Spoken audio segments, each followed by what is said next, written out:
in watching your lectures, you always start your keynotes with a certain activity, and you ask people to close their eyes. Yes, yes. And I actually added that, and the reason why, and I'll actually do it with your audience if that's okay. Yeah. But the reason I added it is because sometimes, it's everything becomes so cerebral. Everything becomes intellectual. Everything becomes, and folks really come in with this idea, especially when I ask everyone, do you have a standard that you live by? And most of us do. We have some sort of a standard, right? And so we have a perception of ourselves. We have a perception of our beliefs. But what I wanted to help people know is why it was necessary for us to go beyond just what we think we believe, to go deeper. And that's why I say, let's go inside now. Let's go inside our own bodies, each individual. So I would ask your audience, if they are watching, I would ask them to close their eyes, and I'm going to walk you through a guided imagery. Yeah. It is nighttime, and you're in your car. You could be the driver or you could be the passenger. You look ahead, and as you approach, you're noticing that there are blinking lights. And as you get closer, you see that these blinking lights are police cars. There are police cars blocking you. There are police cars lining either side of the street. Beyond the police cars is a yellow tape. Beyond the yellow tape, there are 3 young men. They're on their knees.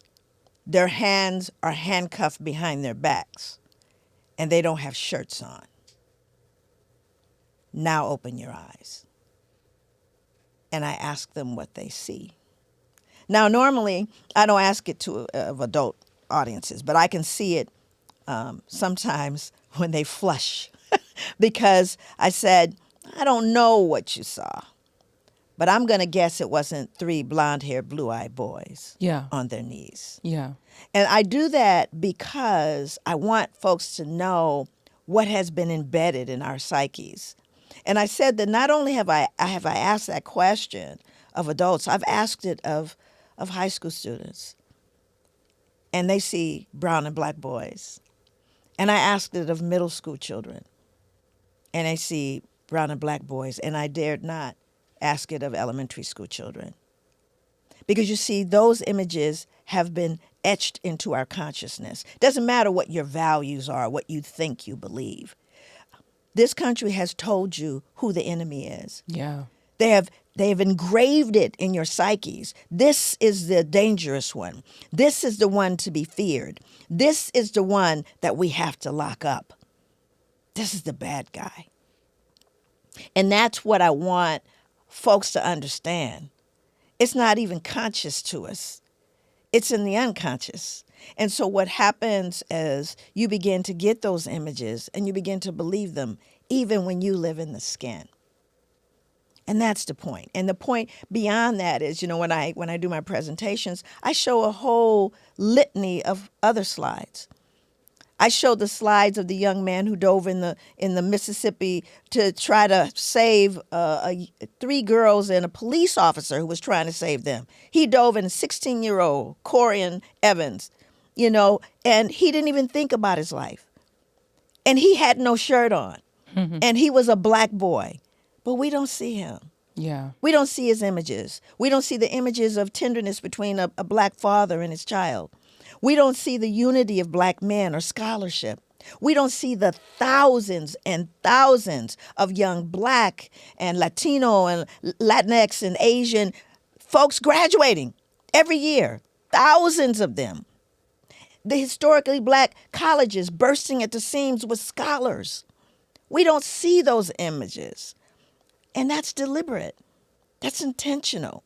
And when we don't show the images, not only does America not show the images, we don't show the images. Right. That's why I appreciate being here. I appreciate being in this space with you. Because you're going to show those realities. Absolutely. You're going to tell them. You're going to demonstrate them. American chattel slavery. You delve into this. You give historical facts that many of us we've never learned about. when we read your book, right? And I was an African history major, studies major at Ohio State. And so there are some scenarios that you give. There's some language that you use in this book that I would have never known before 2015 when I got a copy of this book. But you talk about the impact of American chattel slavery. 339 years of folks who got unpaid labor and what separation, right, that created, what divide that created. But really 339 years and we're still here with no help. We are a miracle. Yes, we are. Yeah. We are a miracle. Because I think what people don't understand is that how American chattel slavery differed from other forms of slavery that preceded it. So if you think about, and this is the kind of pushback you get when you talk about slavery. Well, I wasn't there. I didn't do it. Yeah. And that was, look at how long ago that was, And they cannot seem to connect the dots on that. But what made it unique from any other form of enslavement was the manner in which a person became enslaved, the length of servitude, the treatment of the enslaved, and how they were perceived as human beings. Before the European slave trade began, most people who became enslaved became so as a result of war. Two societies went to war, winners enslaved the losers, so on and so forth. But Europeans systematically turned the capturing, shipping, and breeding of other human beings into a business that would become the backbone of an entire economy. Yeah. You see, that's different. And it was situated around a belief in our intrinsic dehumanization, our lack of humanness. We were not perceived as full humans. And therefore, because we were not full humans, we didn't have to be treated like humans. And while that, you may say, well, that was so ignorant. I believe it was over 222 medical students. This was a study that was done in 2016 that still believed that Black people didn't feel pain on the level of white people. Right. Okay, so we're looking at those beliefs that have matriculated into contemporary society. The other myth is that slavery ended and the playing field got leveled, right? Everything was okay.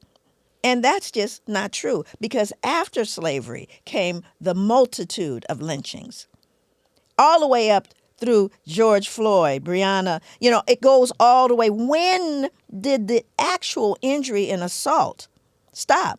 Malcolm X said, if you stick a knife 9 inches into my back and you pull it out 3, that's not progress. Even if you pull the knife all the way out, that's not progress. Progress is healing the wound, and America hasn't pulled out the knife.